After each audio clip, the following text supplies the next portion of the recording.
Hello students, કાલની તમે તૈયારી કરીને આવ્યા છો?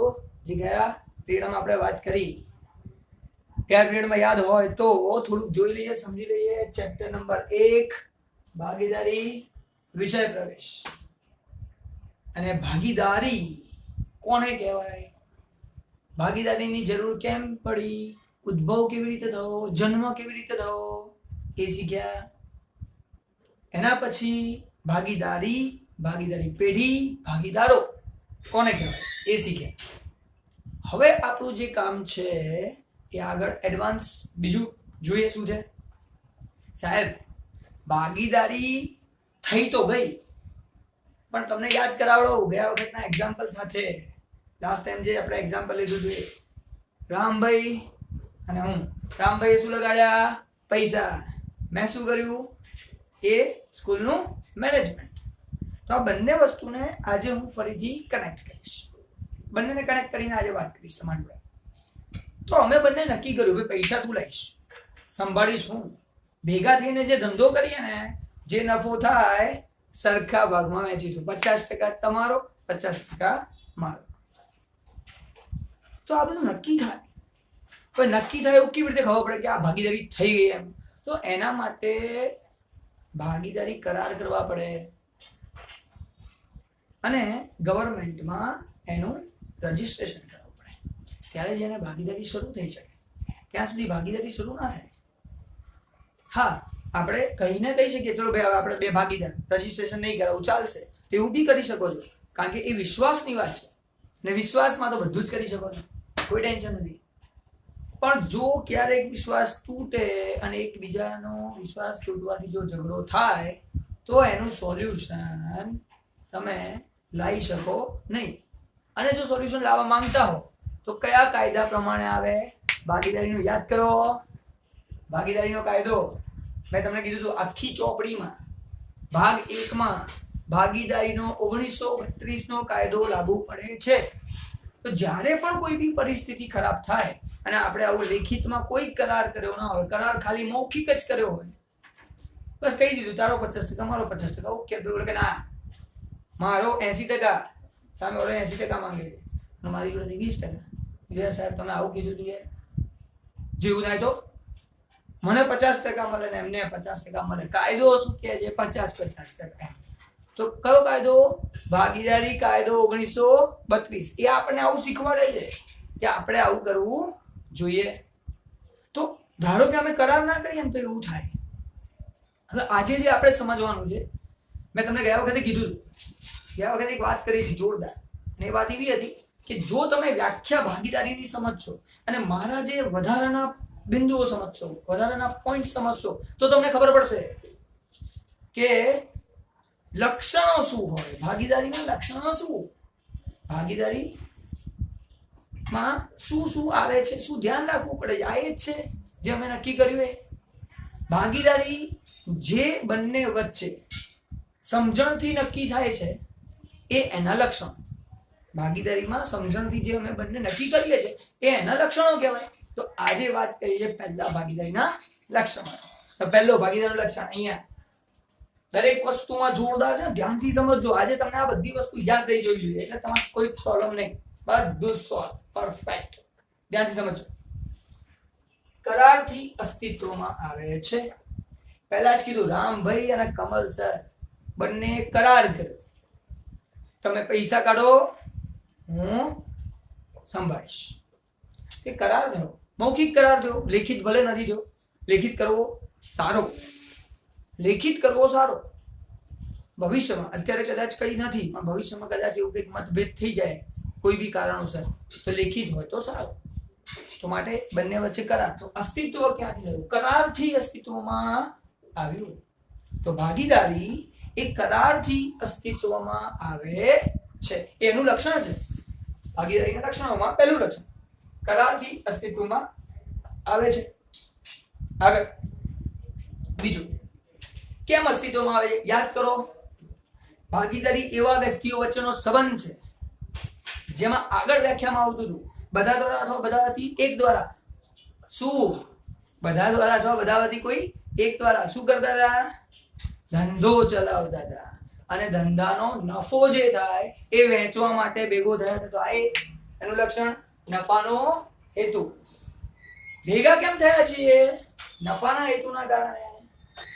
એટલે કરારથી અસ્તિત્વમાં આવે છે. પહેલી વાત એ કે આ વસ્તુ કરારથી અસ્તિત્વમાં આવે છે. બીજું શું છે? નફાનો હેતુ. તમને પહેલા જ કીધું હતું ભાગીદારીની જો વ્યાખ્યા આવડી ગઈ 1932 ની અને મારા જે વધારાના પોઈન્ટ્સ તમને અંદર શીખવાડે આવડી જાય તો તમને લક્ષણો આરામથી આવડી જાય. ગયા વખત યાદ કરો એટલા માટે જ કીધું છે. યાદ કર્યું હશે તો આ વસ્તુ સરળ પડશે. જોઈએ છે કરારથી અસ્તિત્વ, નફાનો હેતુ. ત્રીજી વાત શેના માટે ભેગા થયા હતા? ધંધો કરવા. ધંધો કાયદેસરનો ધંધો. એટલે અહીંયા જે વાત આવે છે આપણી એ થાય છે કાયદેસરનો ધંધો. આપણે ભેગા તો થયા હતા, અમે બંને ભેગા તો થયા ધંધો કરવા માટે. વ્યાખ્યામાં મેં તમને કીધું કે ધંધો કરવા માટે ભેગા થયા છે, પણ મેં તમને એવું બી કીધું ધંધો કેવો હોવો જોઈએ? કાયદેસરનો ધંધો. હવે તમે કીધું કાયદેસરનો ધંધો એટલે કેવી રીતે ધંધો? કાયદેસરનો ધંધો કેવો? તો કાયદેસરનો ધંધો એટલે જે આપણી ગવર્મેન્ટે કહી દીધું છે કે ભાઈ તમે કરી શકો. એક સાદું ઉદાહરણ લઈને સમજાવું, ફટાફટ બધાને ખબર પડી જશે. કયું ઉદાહરણ ધ્યાનથી સમજો, ફટાફટ આવડી જશે. લીગર દારૂ ગુજરાતમાં બંધ, ના પીવાય. પીવા જે જુદી વસ્તુ છે, પીવે જે થાય પણ ગુજરાતમાં પીવાય નહીં. ગુજરાતમાં અમે બે ભેગા થયા, દારૂનો ધંધો કરી ગયા શાંતિ બેઠા બેઠા. વેચવા જ ના જવું પડે, દૂધ વાળો ઘરે આવી જાય દારૂ લેવા માટે કરીએ ધંધો. ગુજરાતમાં થાય નહીં. કરવો હોય તો થાય, મહારાષ્ટ્રમાં જતા રહો, ગુજરાતની બોર્ડર પાર કરી દો, રાજસ્થાન જતા રહો, કોઈ ટેન્શન નહીં. તો ત્યાં એ ધંધો કરી શકાય, અહીંયા ધંધો કરી શકાય. એ ધંધો સરખો પણ ત્યાં કરી શકાય, અહીંયા ના કરી શકાય. તો અહીંયા એનું લક્ષણ છે કે ભાગીદારીનું લક્ષણ શું? કાયદેસરનો ધંધો કરવા માટે અસ્તિત્વમાં આવે છે.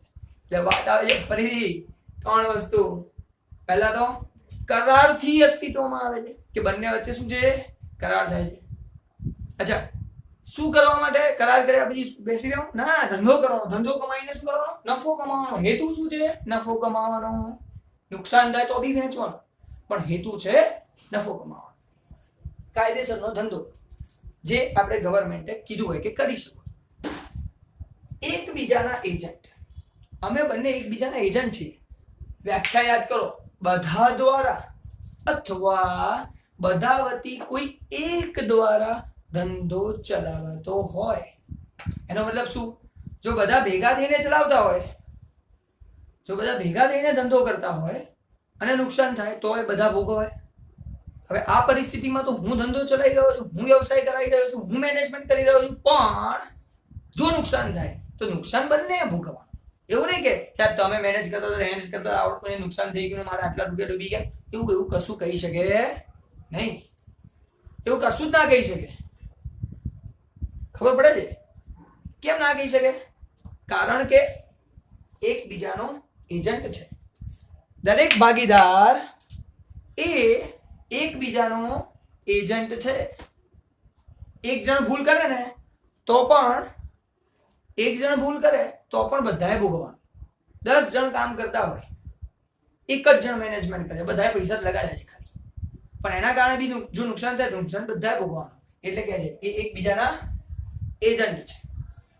આગળ વાત કરીએ તો એનું લક્ષણ છે. ફરી પહેલા આ 4 લક્ષણ, પછી હજી 3 બાકી. ધ્યાનથી સમજો. કરારથી અસ્તિત્વ, કરાર કરો એનાથી અસ્તિત્વમાં આવે છે. નફાનો હેતુ, કારણ કે ધંધો કરીએ છીએ નફા માટે, હેતુ તો નફાનો છે. હા, કાયદેસરનો ધંધો. ધંધો કયો હોવો જોઈએ? કાયદેસર. એકબીજાનો એજન્ટ. એ એકબીજાનો શું છે? એજન્ટ છે. એકબીજાની ભૂલ જો સારું કરો તો પણ બધાએ ભોગવવાનું. કોઈ એવું કહે આપણને કે સાહેબ તમે બહુ મહેનત કરી રહ્યા હો તો કે બધો નફો તમે લઈ જાઓ, તો નુકસાન થાય મારા કારણે તો પણ બધાએ વેચવાનું. સભ્ય સંખ્યા બહુ જ મહત્વના. આ ભાગીદારી છે એમાં કેટલા સભ્યો હોય? સાહેબ 2 થી તો શરૂ થાય, 3 થાય, 4 થાય, 5 થાય, 10 થાય, 15 થાય, 20 થાય, ક્યાં સુધી જાય? તો યાદ રાખજો, આની કંપની ધારો 2013 પ્રમાણે કંપનીનો ધારો 2013 ની કલમ 464 પ્રમાણે 100 ની લિમિટ આપી દીધી, વધુમાં વધુ 100 જણ ભેગા થઈને ભાગીદારી કરી શકે. પછીથી કાયદો બદલાયો 2014માં, કંપની નિયમ 2014માં 50, એટલે હાલમાં તમારે જો કરવું હોય તો વધુમાં વધુ 50 જણ ભેગા થઈને કરી શકો. 50 થી વધારે ભેગા થઈને ધંધો કરી શકાય નહીં, એવું હું ના કહી શકું. 50 થી વધારે થઈ શકે, 100 થાય, 500 થાય, લાખે થાય, પણ 50 થી ઉપર જાય ને તો ભાગીદારી ના થાય, એમાં થાય કંપની. ત્યારે તમારે કંપની બનાવવી પડે, અને જે છે તમારો એકાઉન્ટનો ભાગ 2.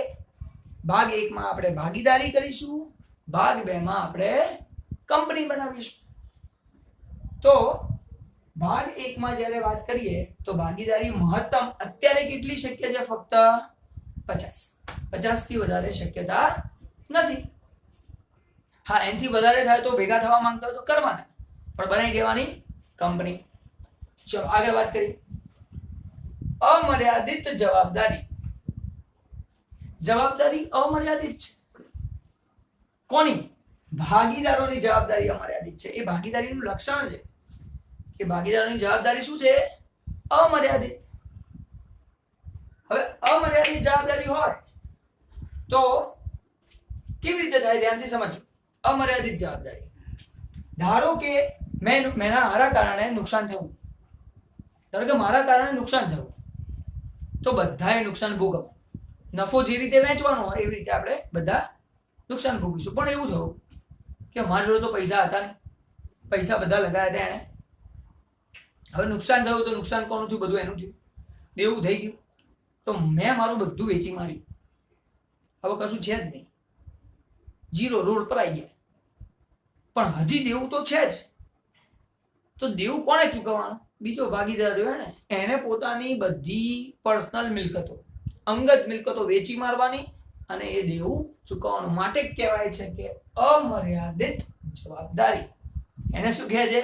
અમર્યાદિત છે. સાહેબ એવું થોડી હોય, જેટલા લાયા એ લાયા, બાકી થોડી વધારે અપાય. એ એનું શું છે? ભાગીદારીનું લક્ષણ છે. જો ભેગા થયા તો અમર્યાદિત જવાબદારી. પોતાની જેટલી વસ્તુ, હા પોતાનું બધું વેચી મારે, હજી દેવું હોય તો શું લેવાનું? કશું ઉખાડી શકવાનું નહીં આપણે. એટલે એ વખતે આપણે અમર્યાદિત જવાબદારી, એટલે પોતાની જેટલી મિલકત છે એટલી વેચીને પણ દેવું ચૂકતે કરવું પડે, એને કહેવાય અમર્યાદિત જવાબદારી. અને છેલ્લું પણ ધ્યાન રાખવા જેવી બાબત છે, પેઢીની માલિકી અને સંચાલન માટેની વાત છે. અમે બંને ભેગા થઈને સાઈ કૃપા એજ્યુકેશન ટ્રસ્ટ ચાલુ કરી, પણ પેઢીનો માલિક કોણ? બંને માલિક જ કહેવાય, પણ સંચાલન કોણ કરે છે? એક. તો આપણે વ્યાખ્યામાં આવતું હતું બધા દ્વારા સંચાલન થાય, તો બધા વતી કોઈ એક દ્વારા થાય. બંને પરિસ્થિતિમાં સંચાલન કોઈ બી કરી શકે છે, પણ માલિક બધા જ છે. જેટલા પણ ભાગીદારીમાં જોડાયા એ બધા માલિક છે. અને એટલા માટે આ 7 જે છે એ બધા પોઈન્ટ્સ એ તમારા વ્યાખ્યાના આધારે જો તમે વિચારશો તો ઘણા બધા પોઈન્ટ્સ એમાં આવી જાય છે. કરાર દ્વારા અસ્તિત્વમાં આવે, બે વચ્ચેનો શું છે? સંબંધ છે. સંબંધ એટલે કયો? કરારથી અસ્તિત્વમાં આવે સંબંધ. હજી નફાનો હેતુ, નફો કમાવા માટે ભેગા થયા હતા, ધંધો કરવા માટે ભેગા થયા હતા. પણ મેં તમને કીધું હતું કાયદેસરનો ધંધો હોવો જોઈએ, તો આ કાયદેસરનો ધંધો થઈ ગયો. પછી વાત આવે એજન્ટ, એકબીજાના એજન્ટ છે. એક વ્યક્તિ ભૂલ કરે બધાએ ભોગવવાનું, અને ભોગવવાનું નહીં, અમર્યાદિત જવાબદારી સાથે ભોગવવાનું. પર્સનલ મિલકતો પણ વેચી મારવાની, એટલે અમર્યાદિત જવાબદારી છે. સભ્યો વધુ કેટલા કરી શકો? અત્યારની પરિસ્થિતિ પ્રમાણે 50. 2013માં શું હતું? 100 ની પરમિશન આપી હતી. હા, વધારે કરી શકો, પણ ત્યારે ભાગીદારી નહીં, કંપની બનાવવી પડે. અને છેલ્લું, સંચાલન કોણ કરે છે? કોઈ પણ કરી શકે છે, કોઈ પણ સંચાલન કરી શકે છે, પણ માલિક બધા જ છે. તો આ 7 બિંદુઓ એ શેના છે? ભાગીદારીના લક્ષણ. હવે આગળ ભણાવવા જઈ રહ્યો છું, જે આગળ તમને સમજાવવા જઈ રહ્યો છું, એ વસ્તુ માટે થોડું ધ્યાન આપજો. તમારે શું ધ્યાન આપવાનું છે કે આપણે આ ભણ્યા કરાર ભાગીદારીના લક્ષણો, પણ લક્ષણોમાંથી એક લક્ષણ એવું છે જેની અંદર ઘણી બધી બાબતો આવે. પહેલું જ લક્ષણ કરારથી અસ્તિત્વમાં આવે છે. તો ભાગીદારી કરારથી અસ્તિત્વ, તો સાહેબ કરારમાં શું શું નક્કી થાય? આવ્યું ભાગીદારી કરારનામું, જે અમે બંને નક્કી કર્યું એ ખતપત્ર, જેનું બીજું નામ છે ખતપત્ર. ભાગીદારીનું ખતપત્ર, ભાગીદારી કરારનામું. હવે આપણે એની ચર્ચા કરીશું. તો મેં તમને મારું ઉદાહરણ આપેલું જ છે, રામભાઈ અને કમલ સર ભેગા થયા.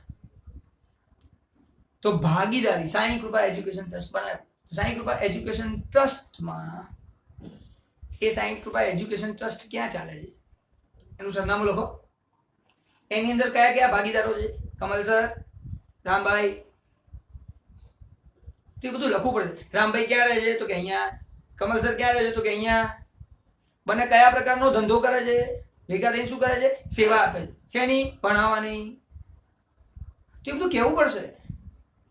પછી અમે બંને નક્કી કર્યું હતું. શું નક્કી કર્યું હતું? ભાઈ નફો થાય 50-50, 50 તમારા ને 50 મારા. તો અમે નક્કી કર્યું હતું કેવી રીતે થશે. તો આ જે બધું છે એને કરાર કહેવાય. અમે બંને જે કર્યું એને કરાર કહેવાય. તો કરારમાં એવું લખવું પડે. કરાર, જો મેં તમને કીધું ગયા લેક્ચરમાં, યાદ કરો કે કરાર લેખિત પણ હોઈ શકે, મૌખિક પણ હોઈ શકે. અમે નક્કી કરી દીધું, ચાલશે, ઓકે. અને કદાચ એવું બી થાય કે લેખિત હોય, તો મેં તમને કીધું લેખિત હોય તો સારું, મતભેદ થાય તો પ્રોબ્લેમ થાય નહીં. પણ ધારો કે લેખિત ના કર્યો હોય પછી મતભેદ થાય તો કયો કાયદો યાદ કરો? ભાગીદારી 1932 નો કાયદો. આખી ચોપડી પહેલો ભાગ ભાગીદારી છે, અને આખી ચોપડીના બધા નિયમો 1932 ના કાયદા પ્રમાણે ચાલે છે. ચલો હવે વાત કરું છું કે ભાગીદારી કરારમાં શું હોય. આ વાર્તાથી ખબર પડી જશે. આપણી કથા હોય ને એ ધ્યાનથી સાંભળવી, એટલે કથાની અંદર બધા પોઈન્ટ્સ આવી જ જાય. હવે આખી કથાની વાત કરીએ. આગળ જો ધ્યાનથી સમજો. ભાગીદારોની વિગતો. ભાગીદારોની વિગતો એટલે કે મેં ના કીધું કમલ સર અને રામભાઈ બંને કોણ છે? ભાગીદાર છે. તો ભાગીદારોની વિગતો એ કરાર પત્રમાં હોય, ખતપત્રમાં હોય. પેઢીની વિગતો. પેઢી ક્યાં ચાલે છે? આ સાંઈ કૃપા ગ્રુપ, સાંઈ કૃપા એજ્યુકેશન ટ્રસ્ટ કઈ જગ્યાએ છે? સ્કૂલ કઈ જગ્યાએ આવેલી છે? પેઢીની વિગત. એ પેઢી કહેવાય. એની વિગત કઈ? એનું એડ્રેસ લખો. બધું જ. ધંધાનો પ્રકાર. બંને શેના માટે ભેગા થયા? સેવા આપવા. શેની સેવા? ભણાવવાની સેવા. ધંધાનો પ્રકાર. ભાગીદારીનો આરંભ ક્યારથી શરૂ કરવાનો છો ભાઈ? બસ આ જૂન થાય એટલે ચાલુ, તૈયાર. જૂનથી પહેલી બેચ ચાલુ, એટલે આરંભ ક્યારથી થશે? તારીખ લખો. મૂડી. સામાન્ય રીતે એવું હોય છે કે બે ભાગીદારો બંને મૂડી લાવતા હોય છે, એટલે નક્કી કરો કે તમારી મૂડી આટલી લાવવાની, મારી મૂડી આટલી લાવવાની. પણ અહીં તો આપણે શું કરી ગયો સાહેબ? મૂડી બધી તમારી, આપણી જોડે 1 રૂપિયો નહીં. આપણે ખાલી સમજાવીશું, ભણાવીશું, સારા ટીચર લાવીશું, મેનેજ કરીશું, બસ. પણ મૂડી બધી તમારે લાવવાની. તો કોણ મૂડી લાવશે, કેટલી લાવશે તો નક્કી નહીં. હવે સામાન્ય રીતે તો એવું હોય, કોઈ વ્યક્તિ મૂડી લાવ્યો, ભાગીદાર મૂડી લાવ્યો, તો ધંધાનો માલિક ધંધામાં કઈ બી લાવે તો મૂડી કહેવાય. તો તમને લોકોને ગયા વર્ષે ખબર છે 11માં મૂડી પર વ્યાજ ગણતા હતા. એ પણ જો મૂડી પર વ્યાજ લે તો નક્કી કરી દો મૂડી પર વ્યાજ કેટલું લેવાનું. આપણે પેઢી તરીકે સાંઈ કૃપા એજ્યુકેશન ટ્રસ્ટ એ એને કેટલા મૂડી પર વ્યાજ આપશે, કેટલા ટકા એ વ્યાજ આપશે. એ જો ઉપાડ જરૂર પડે તો અમે બે નક્કી કરીએ, બે આનાથી વધારે ઉપાડ કરવાનો નહીં, એટલે બંને ઉપાડ કરે. દર મહિને એટલો ઉપાડ કરે રાખીએ. ઉપાડ કરો તો એની પર વ્યાજ ગણવાનું કે નહીં, કેટલું ગણવાનું નક્કી કરો.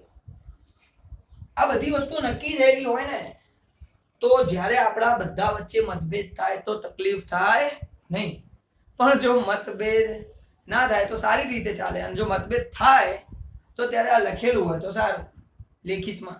નહીં તો કયો કાયદો? 1932 નો કાયદો. 1932 ના કાયદામાં શું લખ્યું છે એ બધું તમને શીખવાડીશ આવતા લેક્ચરમાં. આ લેક્ચરમાં તો ખાલી સમજો કે આવું નક્કી કરવું જોઈએ. શાંતિથી વિચારજો. એવું લાગે છે મૂડીની ઉપરનું વ્યાજ તો ગણાતું છે? ના ગણાય. મને બી ખબર છે ના ગણાય. ધંધો કરવો તો મૂડી તો લગાવવી પડે, અને ઘરે પૈસાની જરૂર પડે તો ઉપાડવાય પડે. તેની પર વ્યાજ બ્યાજ ના હોય. પણ હા, જો નક્કી કરી દો તો પછી આપવું પડે. આગળ જોઈએ. નફા અને નુકસાનની વહેંચણી. યાદ કરો, ગયા વખતે કીધું હતું ધંધો કરવા આપણે બધા ભેગા થયા. અમે બે ભેગા તો થયા કોઈ પણ પ્રકારનો વ્યવસાય કરવા કે ધંધો કરવા. તો નફો કમાવાના હેતુથી ભેગા થયા છે, નફો વેચવા માટે ભેગા થયા, પણ નુકસાન થાય તો પણ વેચવાનું કીધું. તો એવું આ એ છે. કરારમાં લખી નાખો કે નફા નુકસાનની વહેંચણી કયા પ્રમાણમાં કરશો. સરખા પ્રમાણમાં કરશો, 70-30 માં કરશો, 60-40 માં કરશો, એ પ્રમાણ નક્કી કરી દો કે કયા પ્રમાણમાં આપણે આ નફા નુકસાનની વહેંચણી કરવાની છે. તો એ આપણે જો નક્કી કરી દઈએ નફા નુકસાનની પ્રમાણ, તો આપણને ખબર પડી જાય પહેલેથી જ કે આપણે આટલો નફો મળવાનો છે. ઝઘડો ના થાય, કરારમાં લખી નાખો. ભાગીદારને તમને લાગશે આ પક બો આ બધું શું છે? આ પક બોમ છે શું? પગાર. ભાગીદારને પગાર આપવાનો. કેટલો આપવાનો? કમિશન આપવાનું. કેટલું આપવાનું? કોનું કમિશન આપવાનું? વેચાણનું આપવાનું. શેનું કમિશન આપવાનું? બોનસ આપવાનું. મહેનતાણું કંઈક આપવાનું.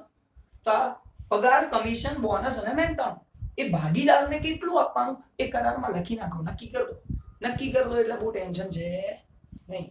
એટલા માટે ધ્યાન રાખવાનું છે, આ બધું લખવાથી આપણને ઝઘડા ના થાય, બસ એના માટે આ બધું કરવાનું છે.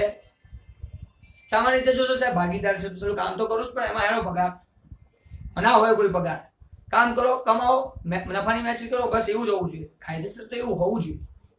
પણ મેં કીધું ને, નક્કી કરો તો કોઈ વાંધો છે નહીં. આના માટે ચર્ચા ડિટેલમાં પણ આગળ કરવાની છે હજી આવતા લેક્ચર. આ નહીં જોઈએ. ભાગીદારે પેઢીને આપેલ લોન અને એ લોનનું વ્યાજ. હવે અહીંયા મેં દોર્યું, આ ભાગીદાર છે, આ બાજુ પેઢી છે. દોરતા થોડું ઓછું આવડે પણ સમજી જાઓ, આ પેઢી છે, કારખાનું છે. એ લોન આ ભાગીદારે પેઢીને આપી, તો આ પેઢી ભાગીદારને વ્યાજ આપશે. તો કેટલું વ્યાજ દેવાનું? લોન આપો, લોનનું તો વ્યાજ હોય ને, તો લોનનું વ્યાજ કેટલું લેવાનું નક્કી કરતો.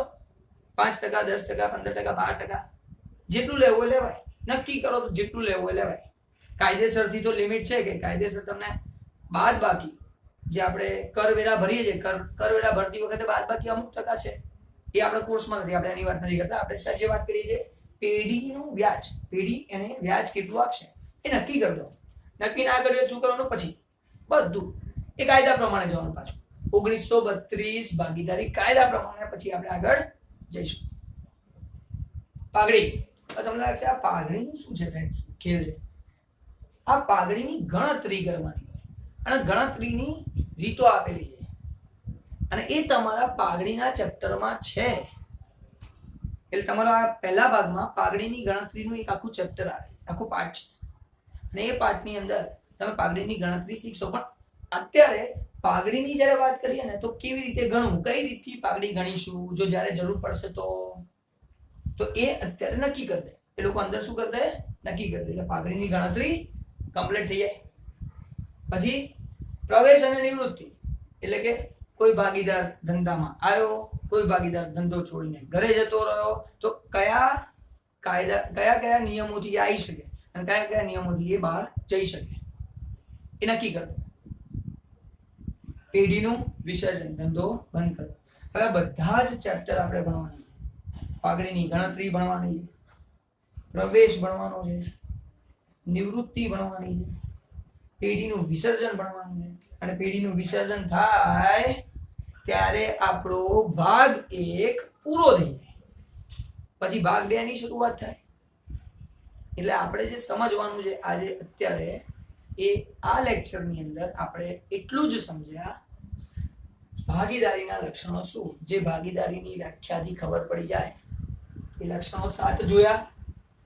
એ 7 લક્ષણો પતે તો એમાંથી પહેલું લક્ષણ જે ભાગીદારી કરારથી અસ્તિત્વમાં આવે છે, તો ભાગીદારીનું જે કરારથી અસ્તિત્વમાં આવે છે એ કરારથી અસ્તિત્વ ભાગીદારી કરારનામું. તો કરારનામામાં શું હોઈ શકે? તો બધું એવું કહેવાય ભાગીદારી કરારનામું એ પેઢીમાં આ વ્યક્તિઓ જે ભેગા થયા છે એ બધાની કુંડળી છે. બધું આવી ગયું. વિચારી જુઓ, ભાગીદારો કયા કયા છે, પેઢીની વિગત, પેઢી ક્યાં છે, ધંધાનો પ્રકાર, કયા પ્રકારનો ધંધો કરી રહ્યા છે, ભાગીદારોનો આરંભ ક્યારે શરૂ કરશે? કારણ કે કરાર પહેલા થાય પછી શરૂઆત થાય, તો ક્યારે શરૂ કરશે? મૂડી કોણ કેટલી લાવશે? મૂડી પર વ્યાજ આપવું ના આપવું, ઉપાડ પર વ્યાજ, નફો કેવી રીતે વહેંચવાનો, પગાર કમિશન બોનસ મહેનતાણું આપવાનું કે નહીં, ભાગીદારે પેઢીને આપેલ લોન એની પર વ્યાજ ગણવાનું કે નહીં. ફરી ભાગીદારે પેઢીને લોન આપી છે, પેઢીએ ભાગીદારને નહીં, બંનેના નિયમો થોડા અલગ છે. બધી ડિટેલમાં વાત કરીશું. એ કાયદો શું કહે છે ને એની પછી વાત કરીશું. અત્યારે કરારમાં શું હોય, કેમ કરાર કરવાનો આ નક્કી કરો ને, તો આપણે કાયદાને કોઈ લેવા દેવા નહીં. કાયદો એમ કે 6% લો, પણ આપણે નક્કી કરો 12% લેવાના અને બંને એગ્રી સહી કરી ઓકે 12%, તો કાયદો કશું જ કરી શકે નહીં. કારણ કે આ આપણે નક્કી કરેલી વસ્તુ છે, આપણે નક્કી કરી શકીએ છીએ. આપણે જે નક્કી કરવું એ કરી શકીએ. પાઘડીની ગણતરી કેવી રીતે કરશો, પ્રવેશ કોઈ નવો કેવી રીતે આવશે, નીકળશે કેવી રીતે, અને પાઘડીનું વિસર્જન કેવી રીતે થશે, આ બધી જ વસ્તુ એક કરારમાં આવી જાય છે. એટલે ખરેખર જોવા જઈએ ને તો આજના પિરિયડમાં આપણે ખાલી એક જ વસ્તુ ભણ્યા, ભાગીદારીના લક્ષણ. કારણ કે આ બધી વસ્તુ તો ભાગીદારીના કરારમાં શું આવે છે, એક લક્ષણની અંદરની વસ્તુ છે. એટલે આ પણ થયું તો લક્ષણની અંદરની કોઈ વસ્તુ. એટલા માટે કે આ આખું જ આપણે ભણ્યા ને, એટલે હવે આપણે સારી રીતે કામ કરી શકીએ છીએ. આગળની વાત કરીશું તો બહુ જ સારી રીતે કરી શકીશું. પણ ફરીથી કહું છું, આવતા લેક્ચરમાં આપણે મળીએ તો આગળના બંને લેક્ચરનું રિપીટ કરીને આવજો. કારણ કે એ આખું આવડશે ને તો હવે જે આગળ શીખવાડવા જઈ રહ્યો છું તો વધારે ખબર પડશે. Thank you. મળીએ છે કાલે ફરીથી.